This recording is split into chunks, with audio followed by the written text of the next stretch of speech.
Nakabi James ow'emyaka 4 omutuuze ku kyalo Ngando Mukono Central Division yagambibwa okuwa abaana be babiri obutwa okuli Agnes na Helia ow'omwaka ogumu n'ekitundu ne Sabano Daniel ow'emyaka 3. Kigambibwa nti olumaliriza okubawa obutwa naye n'abwewa nga byekuusa ku butabanguko mu maka. Yabadde agenze ku ssaawa emu omwami we yakomyewo n'atalaba mukyala waka n'agamba anobye agenze kati ye yakomyewo ku ssaawa 3 uyaweredde abaana obutwa.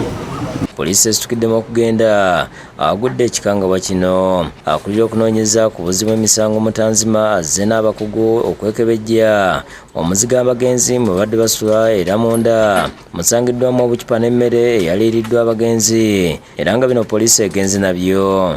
Abatuuze batugambye nti wabaddewo okusika omuguwa mu bafumbo bano Violet Musime ne Nakabi era nti wiiki nga 2 emabega omugenzi aliko omusiguze gwe yakwatira mu nju ye ne mukyala we era ensonga ne bazikwasa poliisi ate kibeewunyisizza okulira nti bese mbeera y'okubeera nga obufumbo waabwe baddemu kubeera nga basika omuguwa Desemba yonna tabadde yakajjako nga bali bulungi bulijjo. Nalubega Grace Ngono Iran Road yagamba omugenzi ne mukyalo we Viola olunaku lwajjo bakoze bonna emirimu omuli okwoza engoye n'ebintu wabula ate ekiro ku ssaawa 3 n'awulira ebintu ebiwunya n'oluyogaano ng'abaana balajja nawe okukeberayo nga bonna batanase era ne bakubira ssentebe. Ssaawa 3 we natandikidde nze okuwulirira nga galiki banze sijja kisazaamu kwa kye nawulidde nga mpulira galiki awunya ow'amaanyi mba omusajja yeewadde obutwa mba omukazi yagenze biki n'enziruka n'enfuluma.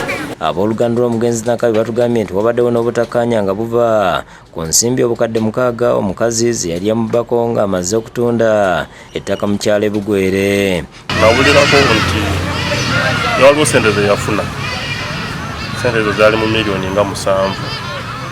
Kati mu kufuna ssente ezo nasemba okumanya nti baafuna obutakkaanya n'omukazi nga omukazi agenze ne ssente ezo. Kitenda Ibrahim ssentebe w'ekyalo Ngando atugambye nti Landlord yamukubidde ekiro era mu bwangu n'asulamu okujja okuddusa abaana mu ddwaliro lya Mukono General Hospital wabula okutuuka nga baafudde dda. Ngamba nti mutaase obulamu ne babateeka mu motoka yange ne mbaddusa mu General Hospital e Mukono. Lwabawo obutakkaanya mujje mutwebuuze kufe nga LC tujja bannyonnyola bwatu baako n'abakugu abasoba obakubiriza ne mugano osalawo mu bintu mu busungu.